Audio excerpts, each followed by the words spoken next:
మన DNA TV, మన రాష్ట్రం, మన ఛానల్. జగన్ లాంటి అవినీతిపరుడి పాలనలో ఉద్యోగ నియామకాలలో స్కామ్ జరగడంలో ఆశ్చర్యమేమీ లేదు. కానీ దానితో పాటు ఒక భయంకరమైన కుట్రకు జగన్ ప్లాన్ చేశాడు. అది తలుచుకుంటేనే అమ్మో అనిపిస్తుంది. ఒక రాష్ట్రంలో గ్రూప్ 1 ఉద్యోగాలంటే డిప్యూటీ కలెక్టర్ నుంచి DSP, RTO, జైల్ సూపరింటెండెంట్ ఇలా ముఖ్యమైన పదవులు చాలా ఉంటాయి. ఒక్క మాటలో చెప్పాలంటే రాష్ట్ర పాలన మొత్తం వీళ్ల చేతుల్లోనే ఉంటుంది. అటువంటి కీలకమైన పదవుల్లో అవినీతి పరులు, నేర మనస్తత్వం కలిగిన తన మనుషులను కూర్చోబెడితే అధికారంలో ఉన్నా లేకపోయినా రాష్ట్ర పాలనా వ్యవస్థ మొత్తం తన చేతుల్లో ఉంటుంది. రాష్ట్ర ప్రభుత్వం స్థానంలో తన నేర సామ్రాజ్యమే రాష్ట్రాన్ని ఏలుతుంది. ఇది జగన్ ప్లాన్. ఒకటో రెండో కోట్లు పెట్టి ఉద్యోగంలోకి వచ్చినవాడు నిజాయితీగా ఎలా ఉండగలడు? తప్పకుండా అడ్డదారులు తొక్కుతాడు. అది కూడా ఉన్నత పదవిలో ఉంటాడు కాబట్టి వ్యవస్థ మొత్తాన్ని నాశనం చేస్తాడు. చూశారా? ఆలోచిస్తేనే ఎంత భయంకరంగా ఉందో. అదే గ్రూప్ 1 పేరిట జగన్ ప్లాన్ చేసిన కుట్ర. ఒక రకంగా చెప్పాలంటే దేశ ద్రోహం. డిసెంబర్ 31, 2018 కొత్త సంవత్సరం వేడుకల వేళ నిరుద్యోగ యువత జీవితాల్లో వెలుగులు నింపుతూ చంద్రబాబు గారి ప్రభుత్వం 169 గ్రూప్ 1 ఉద్యోగాల భర్తీకి నోటిఫికేషన్ ఇచ్చింది. 2019 మే 26న 59,205 మంది అభ్యర్థులు ప్రిలిమ్స్ పరీక్ష రాశారు. చంద్రబాబు గారి అధికారంలో కొనసాగి ఉంటే మెగా DSC 2025 మాదిరిగా చాలా పారదర్శకంగా నియామకాలు జరిగేవి. ఉన్నత పదవుల్లో ఉన్నతమైన ఆకాంక్షలు కలిగిన యువకులు కూర్చునేవారు. కానీ యువత దురదృష్టవశాత్తు సరిగ్గా ప్రిలిమ్స్ పరీక్ష జరిగిన 4 రోజులకు జగన్ అధికారంలోకి వచ్చాడు. ప్రిలిమ్స్ నుండి 9,679 మంది అర్హత సాధించగా 2020 డిసెంబర్ 14 నుండి 20వ తేదీ వరకు మెయిన్స్ రాత పరీక్షలు జరిగాయి. మొత్తం 6,807 మంది అభ్యర్థులు 7 పేపర్ల పరీక్షలను పూర్తి చేశారు. ఇంతవరకు బాగానే ఉంది. ఇక్కడ నుంచే అసలైన స్కామ్ మొదలైంది. అప్పట్లో APPSC చైర్మన్ గా ఉన్న డాక్టర్ ఉదయ భాస్కర్ ఉన్నారు. ఆయన టీడీపీ ప్రభుత్వంలో నియమితులయ్యారు. కాబట్టి జగన్ ఆయన్ను పక్కన పెట్టాడు. తన మనిషిగా పేరుబడ్డ PSR ఆంజనేయులు IPS నుంచి తెచ్చి APPSC కార్యదర్శిని చేశారు. జగన్ కుట్ర అమలుకు గ్రూప్ 1 స్కామ్ కు ఇదే ఆరంభం. సాధారణంగా గ్రూప్ 1 జవాబు పత్రాలను విశ్వవిద్యాలయ ప్రొఫెసర్లు మాన్యువల్ గా అంటే చేత్తో మూల్యాంకనం చేయాలి. కానీ COVID-19 నిబంధనల సాకు చెప్పి డిజిటల్ మూల్యాంకనం అంటే కంప్యూటర్ స్క్రీన్ పై PDFలను పరిశీలించి మార్కులు వేసే విధానాన్ని తెరపైకి తెచ్చారు. అంటే జవాబు పత్రాలు దిద్ది అక్కడికక్కడే పేపర్ మీద మార్కులు వేయడం కాదు, జవాబు పత్రాన్ని కళ్లతో చూసి ఇంకెక్కడో మార్కులు వేయడం అన్నమాట. APPSC నిబంధనావళి రూల్ 17 ప్రకారం ఈ తరహా విధానపరమైన మార్పులకు చైర్మన్ ఆమోదం తప్పనిసరి. కానీ అప్పటి కార్యదర్శి PSR ఆంజనేయులు చైర్మన్ అనుమతి లేకుండానే ఏకపక్షంగా నిర్ణయం తీసుకున్నాడు.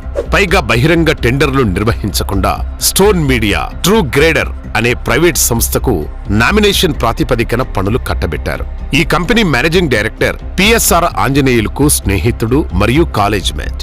ఈయన 2021 జనవరి 25న ప్రతిపాదన సమర్పిస్తే మరుసటి రోజు రిపబ్లిక్ డే కాబట్టి దాన్ని జనవరి 27న ఆంజనేయులు ఆమోదించి వర్క్ ఆర్డర్ ఇచ్చేశాడు. అంతా ఆఘ మేఘాల మీద జరిగిపోయింది. ఇప్పుడు పేపర్ దిద్దే వాళ్ల విషయానికొద్దాం. APPSC ఆఫీస్ మాన్యువల్ ప్రకారం ప్యానెల్ ను యూనివర్సిటీల నుండి తీసుకోవాలి. కానీ నిబంధనలకు విరుద్ధంగా ప్రైవేట్ స్కూళ్లు, కాలేజీలలో పనిచేస్తున్న టీచర్లు, లెక్చరర్లను 158 మందిని తీసుకుని ప్యానెల్ లిస్టు రెడీ చేసి ఆమోదించారు. ఇదే అక్రమం అనుకుంటే ఇందులో మళ్లీ ఇంకో అక్రమం ఏంటంటే ఈ 158 మందిలో కేవలం 72 మందికి మాత్రమే బాధ్యతలిచ్చారు. కానీ అక్రమాల కోసం ప్యానెల్లో లేని 25 మందికి ఇతర పనులు అంటూ అనధికార వ్యక్తులకు పురమాయించారు. వీరిలో 10వ తరగతి, ఇంటర్మీడియట్ చదివిన వారు, ఎలక్ట్రీషియన్లు, డ్రైవర్లు, గృహిణీలు కూడా ఉన్నారు. ప్యానెల్లో లేని వ్యక్తులు కూడా మూల్యాంకనం చేసి డబ్బు తీసుకున్నారు. ఇలాంటి ఒక 29 మంది నుండి స్టేట్మెంట్లు నమోదు చేసింది సిట్. చాలా మందికి తాము గ్రూప్ 1 ప్యానెల్లో ఉన్నామని కూడా తెలియదని చెప్పారు. కానీ అందరూ స్టోన్ మీడియా నుండి డబ్బు తీసుకున్నట్టు ఒప్పుకున్నారు. అది విచిత్రం. ప్యానెల్లో లేని రఘురామ్ అనే వ్యక్తి ఆన్సర్ సీట్ వాల్యుయేషన్ @gmail.com అనే ప్రైవేట్ జీమెయిల్ ఖాతా ద్వారా మూల్యాంకనం చేసేవారికి స్కాన్ చేసిన PDF పత్రాలను గూగుల్ డ్రైవ్ లింక్ ద్వారా పంపేవాడు. వారికి మొదట 2-3 శాంపిల్ స్క్రీన్లు ఇచ్చి ఆమోదం వచ్చాక దాదాపు దాదాపు 40 స్క్రిప్టుల బండిల్స్ ఇచ్చేవాడు. మూల్యాంకనం అయ్యాక స్క్రిప్టులను డిలీట్ చేయమని చెప్పేవాడు. అయితే కొంతమంది డిలీట్ చేయలేదు. ఆ ఫైళ్లే ఇప్పుడు సిట్ దర్యాప్తులో దొరికాయి. ఇంకో విషయం ఏంటంటే కేవలం మొదటి ఎగ్జామినర్ మూల్యాంకనమే జరిగింది. రెండో మూడో మూల్యాంకనం అస్సలు జరగలేదు. రెండో మూల్యాంకనం మార్కులను రఘురామే స్వయంగా మొదటి మార్కుకు 1-2 మార్కులు కలిపి తీసి ఇష్టారాజ్యంగా నింపేశాడు. అంతేకాకుండా ఇతగాడే స్వయంగా దాదాపు 300 ఇంగ్లీష్ స్క్రిప్టులు దిద్దాడు. 40 చొప్పున బండిల్స్ గా తర్వాత డిలీట్ చేసేవాడు. దాదాపు 30 మంది అభ్యర్థులను ఇంగ్లీష్ పేపర్లో ఫెయిల్ చేసినట్టు సిట్ దర్యాప్తులో ఒప్పుకున్నాడు. నిరుద్యోగుల ప్రతిభతో, వారి జీవితాలతో అర్హత లేని వ్యక్తులు ఎలా ఆడుకున్నారో చూడండి. ఇలా చేసి 2021 ఏప్రిల్ 28న ఫలితాలు ప్రకటించారు. 326 మంది ఇంటర్వ్యూకి షార్ట్ లిస్ట్ అయ్యారు. కుట్రలో మొదటి దశ అలా పూర్తయింది. అయితే డిజిటల్ మూల్యాంకనంపై కొందరు కోర్టుకు వెళ్లడంతో మాన్యువల్ నుండి డిజిటల్ కు మార్చడమన్నది నోటిఫికేషన్ కు విరుద్ధం కాబట్టి మరో 3 నెలల్లో మళ్లీ మాన్యువల్ గా పేపర్లు దిద్దమని హైకోర్టు 2021 అక్టోబర్ 1న ఆదేశించింది. దీంతో రెండో దశ కుట్రకు తెరలేసింది. డిసెంబర్ 2021 మాన్యువల్ ఎవాల్యూషన్ కోసం మళ్లీ ఇంకో టీంని రెడీ చేశారు పిఎస్ఆర్ ఆంజనేయులు. ఈసారి కూడా టెండర్ లేకుండా నామినేషన్ పద్ధతిలో ముందస్తు అనుభవం లేని క్యాంప్సైన్ మీడియా ప్రైవేట్ లిమిటెడ్ కి వర్క్ ఆర్డర్ ఇచ్చాడు. ఈ సంస్థ డైరెక్టర్ కూడా ఆంజనేయులకు బాగా కావాల్సిన మనిషి. వర్క్ ఆర్డర్ ఇచ్చిన 2 రోజుల్లోనే 2021 డిసెంబర్ 5న ఆదివారం రోజున ఏపీపీఎస్సీ ఆఫీసులో స్ట్రాంగ్ రూమ్ తెరిచారు. మొత్తం 48,442 జవాబు పత్రాలను స్ట్రాంగ్ రూమ్ నుండి బయటకు తీసి గుంటూరు జిల్లా చినకాకానిలోని హైలాండ్ రిసార్ట్ కు తరలించారు. ఏపీపీఎస్సీ చరిత్రలో అంతకు ముందెన్నడూ ఇలా అభ్యర్థుల జవాబు పత్రాలను ప్రైవేట్ వారికి అప్పగించలేదు. అందులోనూ అగ్రిగోల్డ్ కుంభకోణంలో అటాచ్ చేయబడి కోర్టు అనుమతితో ప్రవేశించాల్సిన నిషేధిత హైలాండ్ రిసార్టులో మరో కుట్రకు తెరతీయడమంటే న్యాయ వ్యవస్థ పట్ల లెక్కలేనితనమే కదా. పైగా గ్రూప్ 1 అంటే ఎంతో ఉన్నతమైన పదవులు. ఆ ఉద్యోగాల కోసం అభ్యర్థులు ఎంతో కష్టపడి చదివుంటారు. అలాంటి వాళ్ల భవిష్యత్తు, కలలు ఇప్పుడు ఒక ప్రైవేటు వ్యక్తి చేతిలో తాళం చెవి రూపంలో ఉన్నాయి. పోలీసు భద్రత ఉన్నా అది నామమాత్రమే.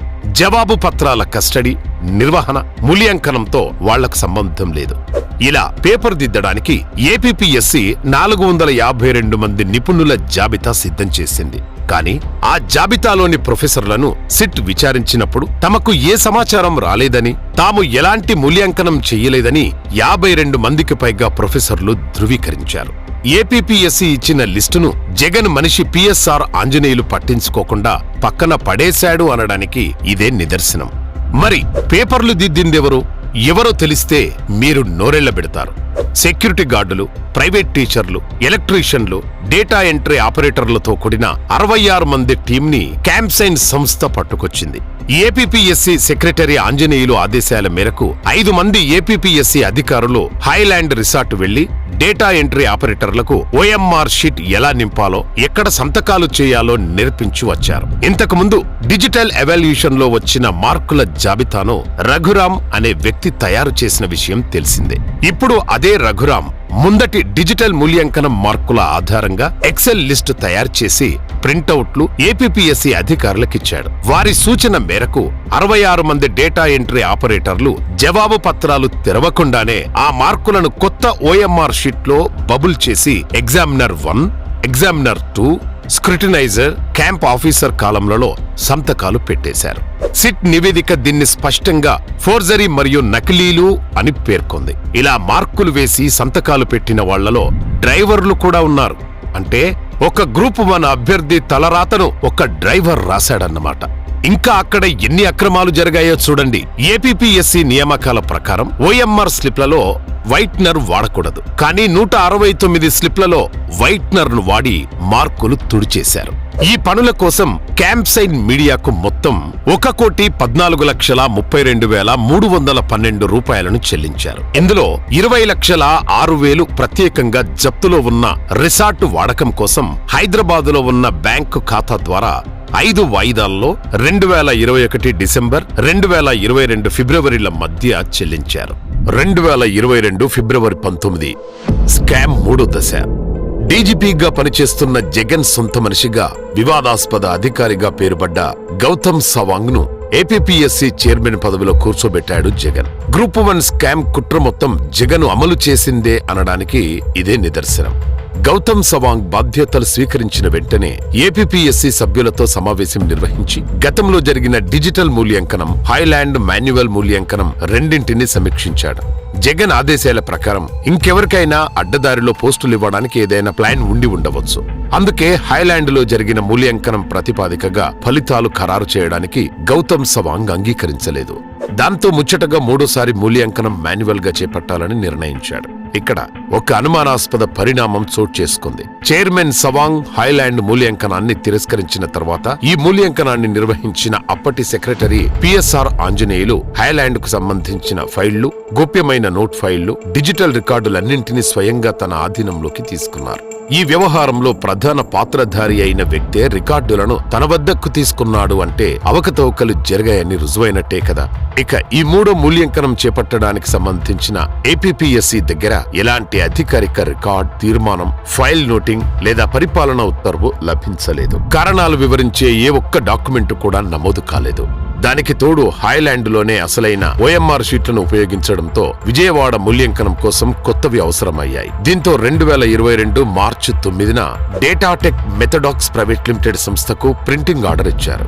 అంటే అభ్యర్థులు రాసిన అసలైన ఓఎంఆర్ షీట్లు పక్కన పడేశారన్నమాట. ఎన్ని నాటకాలో, ఎన్ని దారుణాలో చూడండి. ఈ కొత్త షీట్లను ఏపీపీఎస్సీ అధికారులు డాటాటెక్ ప్రతినిధుల సహాయంతో స్టేప్లర్ల ద్వారా అసలు జవాబు పుస్తకాలకు జోడించారు. అభ్యర్థుల అత్యంత సున్నితమైన బార్ కోడ్ డేటాను ప్రైవేట్ కంపెనీకి అప్పగించే క్రమంలో భద్రతకు సంబంధించి ఎలాంటి అవగాహన ఒప్పందం కూడా కుదుర్చుకోలేదు.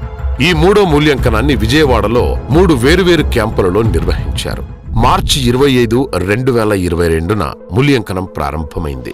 అయితే అదే రోజు 57 మంది ఎగ్జామినర్ల పేర్లు, సంస్థలు, మొబైల్ నంబర్లతో కూడిన కాలేజియేట్ ఎడ్యుకేషన్ కమిషనర్ జారీ చేసిన రహస్య ప్రాసెసింగ్ వాట్సాప్ లో లీక్ అయ్యాయి. లీక్ అయిన జాబితాలోని 47 మంది ఎగ్జామినర్లు నేరుగా మూల్యాంకనంలో పాల్గొన్నారు. సిట్ వీరందరినీ విచారించింది. ఈ విచారణలో దారుణమైన నిజాలు బయటపడ్డాయి. ఉదాహరణకి సోమశేఖర్ అనే ఎగ్జామినర్ సిట్ అధికారులతో చెప్పిన దాని ప్రకారం హాల్ టికెట్ నంబర్ 27030267 స్లిప్ పై అతను 99 మార్కులిస్తే తర్వాత ఎవరో దాన్ని 86కు మార్చారు. ఆ మార్పులు చేసిన సంతకాలు అతనివి కావు. ఇది వీడియోగ్రఫీ సమక్షంలో బిఎన్ఎస్ఎస్ సెక్షన్ 183 ప్రకారం ప్రమాణం చేసి మెజిస్ట్రేట్ ముందు సోమశేఖర్ స్పష్టంగా చెప్పిన విషయం గ్రూప్ 1 అభ్యర్థుల భవిష్యత్తుతో జగన్ ప్రభుత్వం ఎలా ఆడుకుందో చూడండి. ఎలాగైతే మే 26, 2022న ఫలితాలు ప్రకటించి 1:2 నిష్పత్తిలో 325 మందిని ఇంటర్వ్యూకు షార్ట్ లిస్ట్ చేశారు. డిజిటల్లో షార్ట్ లిస్ట్ అయిన 326 మందిలో 202 మంది అంటే 62% ఈ జాబితా నుండే మాయమయ్యారు. దీంతో ఎంపిక కాని 202 మంది అభ్యర్థులు జూన్ 13న కోర్టుకు వెళ్లారు. విషయం కోర్టులో ఉండగానే ఇంటర్వ్యూలు జూన్ 15, 2022 జూన్ నుండి 29, 2022 వరకు జరిగాయి. తుది జాబితా జూలై 5, 2022న వెలువడింది. ఎంపికైన 165 మంది సెప్టెంబర్ 30, 2022న షరతులతో కూడిన ఉత్తర్వుల కింద ఉద్యోగాల్లో చేరారు. కోర్టుల్లో కేసులు అలా నడుస్తుండగా హైలాండ్ వ్యవహారం ఏంటని 2023 జనవరిలో కోర్టు అడిగింది. అబ్బే అక్కడ అలాంటి మాన్యువల్ మూల్యాంకనం జరగలేదు అంటూ కోర్టుకు అబద్ధం చెప్పారు. మరి 1,14,00,000 ఎందుకిచ్చారు అంటే లాజిస్టిక్స్ ప్రిపరేషన్ వర్క్స్ కి ఇచ్చామని కోర్టునే మోసం చేశారు. కానీ వాళ్ళిచ్చిన వర్క్ ఆర్డర్లో మాత్రం మాన్యువల్ ఎవాల్యుయేషన్ కోసమని రాసుకున్నారు. సిట్కి ఇలా దొరికిపోయారన్నమాట. అంటే వ్యవస్థను జగన్ ఎంత భ్రష్టు పట్టించాడో చూడండి. చివరికి 2-3 మూల్యాంకనాలు చట్టవిరుద్ధం, అక్రమం అంటూ 2024 మార్చి 13న కోర్టు ప్రకటించింది. మే 26, 2022న నాటి జాబితాను రద్దు చేసి కొత్తగా మెయిన్స్ పరీక్ష నిర్వహించాలని, కనీసం 2 నెలల తయారీ సమయం ఇచ్చి 6 నెలల్లో రిక్రూట్మెంట్ పూర్తి చేయాలని ఆదేశించారు. షరతులతో విధుల్లో చేరిన వారికి మార్చి 31, 2024 డివిజన్ బెంచ్ ఇంటరిమ్ స్టే మంజూరు చేసింది. సిట్ దర్యాప్తులో బయటపడిన అక్రమాలు ఇలా ఉన్నాయి. ఇది కేవలం ఏపీపీఎస్సీ ఒక్కదానికి సంబంధించిన సమస్య కాదు. ప్రభుత్వ నియామకాలపై ప్రజల నమ్మకాన్నే వమ్ము చేసిన ఉదంతం. ఇది కేవలం ఒక కుంభకోణం కాదు. ఇది వేలాది మంది యువత తమ భవిష్యత్తు కోసం పెట్టిన నమ్మకాన్ని, కష్టాన్ని, కన్నీళ్లను ఒక్క కాగితాల ఆటగా మార్చేసిన కథ. జగన్ హయాంలో దిగజారిన వ్యవస్థలకు నిదర్శనం. యువతకు జగన్ చేసిన ద్రోహం. అదే ద్రోహాన్ని జగన్ ఇప్పుడు కూడా చేస్తున్నాడు. మెగా డిఎస్సికి ఎంపికైన అసలైన ప్రతిభ కలిగిన అభ్యర్థుల ఉద్యోగాలు ఊడగొట్టడానికి కుట్రలు చేస్తున్నారు. ప్రతి నిరుద్యోగ యువకుడు గ్రూప్ 1 పై సిట్ ఇచ్చిన నివేదికను చదివి జగన్ను ప్రశ్నించాల్సిన సమయమిది.